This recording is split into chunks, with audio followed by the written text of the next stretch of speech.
সে cigarette খাইতে চাচ্ছে কিন্তু আমরা অ্যালাউ করতেছি না। যে স্মোকিংটাও হঠাৎ করে ছাড়তে পারবো, প্রথম তো বলছিলাম আমি ছাড়তেই পারবো না, পরে বললো যে আস্তে আস্তে বেব নিব। আমি যে না, বেবও নিতে পারবো না, বেবের ক্যান্সারের ঝুঁকি থাকে। ধন্যবাদ জানাই এবং আমার কৃতজ্ঞতা জানাই যে কার্ডিয়াক টিম ওনাকে সেভ করেছে।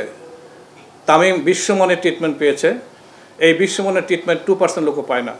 এবং ওনার যে সমস্যা হয়েছিল কার্ডিয়াক অ্যারেস্ট, মানে হার্ট বন্ধ হয়ে গেছিলো, সেটা সিপিআর দিয়ে আবার চালু করে অ্যানজিওগ্রাম করে অ্যানজিওপ্লাস্টি করে লিমিটেড রিসোর্সের মধ্যে কার্ডিয়াক টিম, কেবিজের কার্ডিয়াক টিম যা করেছে এটা প্রশংসনীয়। আমাদের তো অনেক রিসোর্স আছে, বাট ওর ওই সীমিত রিসোর্সের মধ্যে যে কাজটা করেছে ওই team, it is unbelievable. At least we can say saved his life. আমরা যে কাজটা করেছি, আমার কাছে পরে টেলিফোন করেছিল ওইখান থেকে ওর এক বন্ধু, যে পেশেন্টটা নিয়ে আসবো কিনা। আমি জানো ডোন্ট ব্রিং দ্য পেশেন্ট, মানে যেখানে আসে, মানে বিকজ হার্ট অ্যাটাকের পরে প্রত্যেকটা মিনিটে ইম্পর্টেন্ট, এভরি মিনিট ইট মাসেল, তার মানে প্রত্যেক মিনিটে মাসেল ড্যামেজ হয়। সেটা আমরা সেভ করতে পেরেছে, ওরা সেভ করতে পেরেছে। আমি অশেষ ধন্যবাদ জানাই তার পরিবারকে যে কনসেন্টটা দিয়েছে। আমাদের এখানে যেটা হয়, অনেক সময় কনসেন্ট দিতে দেরি করে, 1 ঘন্টা 1.5 ঘন্টা লেগে যায়, তখন দেখা যাচ্ছে পেশেন্টের মাসেল ড্যামেজ অনেক বেশি হয়ে যায়। আলহামদুলিল্লাহ আমি কিছুক্ষণ আগে ইকো করেছি, ইকোতে ওর সামান্য মুভমেন্ট কমছে, হার্টের মুভমেন্ট, বাট ইনজেকশন ফ্যাকশন যা আছে, he can live a very good life.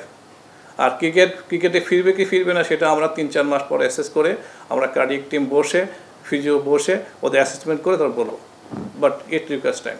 সঠিক প্যাড আর সঠিক তথ্য দিয়ে এসব সামলে নিব এক হয়ে মোনালিসা স্যানিটারি ন্যাপকিন। এখন যেটা হবে সেটা হলো রিহ্যাবিলিটেশন, রিস্ক ফ্যাক্টর মডিফিকেশন। ওর যে রিস্কগুলো আছে, he is a smoker, he had to quit smoking.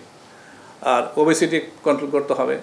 Or family হিস্ট্রিটা খারাপ, ওর বাবার হিস্ট্রি, ওর ভাইয়ের হিস্ট্রি, প্লাস সব কিছু মিলে ওদের থ্রম্বোসিস, রক্ত জমাট বেঁধে যাওয়ার একটা প্রবণতা আছে, এবং ওইটা ওর হয়েছে। ওর ব্লক ছিল প্রায় 80-90%, তার উপর থ্রম্বাস মানে রক্ত জমাট বেঁধে সম্পূর্ণ হার্ট অ্যাটাকটা হয়েছে। বাট আলহামদুলিল্লাহ হি সেভড, ইনশাল্লাহ সে ভালো করবে। বাট ওর যে কমপ্লিকেশন হয়েছিল হার্ট অ্যাটাকের পরে, এইটা কিন্তু যখন এই ট্রিটমেন্টটা না পেলে 30 ডেজের মধ্যে আবার এটা হয়, এবং 50% পেশেন্ট মারা যায়। এখন যেহেতু আধুনিক ট্রিটমেন্ট পেয়েছে, এই রিস্কটা অনেক কমে গেছে। বাট আমাদের গাইডলাইন, যেটা স্ট্রং গাইডলাইন, যে বলা হচ্ছে যদি যাদের প্রাইমারি ভিটি মানে প্রথমেই হার্ট অ্যাটাকের পরে যে ইরেগুলার হার্ট রেট হয়েছে, হার্ট বন্ধ হয়ে গেছে, এদেরকে ভেরি কেয়ারফুলি অ্যাসেস করতে হবে ইন ফিউচার। তাদের এটা হওয়ার প্রবণতা আবার থাকতে পারে, ব্লক না হলেও হতে পারে। সো ওকে অ্যাসেস করতে হবে, ওকে রেগুলার ফলোআপে থাকতে হবে, লাইফস্টাইল চেঞ্জ করতে হবে, মোটিভেশন করতে হবে, diet, discipline and drugs. And তামিমের টিম প্লাস তামিমের ফ্যামিলি, তামিম নিজে আমাদের সাথে কোঅপারেট করতে হবে। শুধু আমরা ট্রিটমেন্ট দিলেই হবে না, কমপ্লাই করতে হবে। শোনেন, সাইকোসিস বলে একটা কথা আছে, সেটা সিসিউ সাইকোসিস হতে, এমআই হার্ট অ্যাটাকের সাইকোসিস হতে পারে, হসপিটাল সাইকোসিস হতে পারে।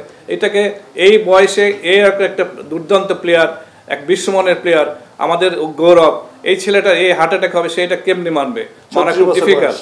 36 বছর বয়স, মানা খুব ডিফিকাল্ট। বাট এটাকে অ্যাডপ্ট করতে হবে, এটাকে অ্যাবজর্ব করতে হবে, এটাকে মেনে নিতে হবে। সেই জন্যই আমরা কাউন্সিলিং ইনভলভ করছি, আমরা কাউন্সিলিং করতেছি, কার্ডিয়াক কাউন্সিলিং, রিহ্যাব করবো আমরা।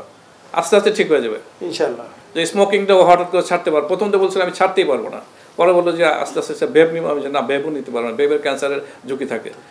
তারপরে বললো আজকে সকালে সে বুঝলো, আমি বললাম যে ঠিক আছে, নিকোটিন প্যাচ অথবা নিকোটিন গাম আমরা দিই। সে অ্যাকসেপ্টেড, এবং সে সিগারেট খাইতে চাচ্ছে কিন্তু আমরা অ্যালাউ করতেছি না, বিকজ এই সিগারেট খাইলে আবার যেই ওনার সমস্যাটা হয়েছিল ভিটিপি আবার হতে পারে।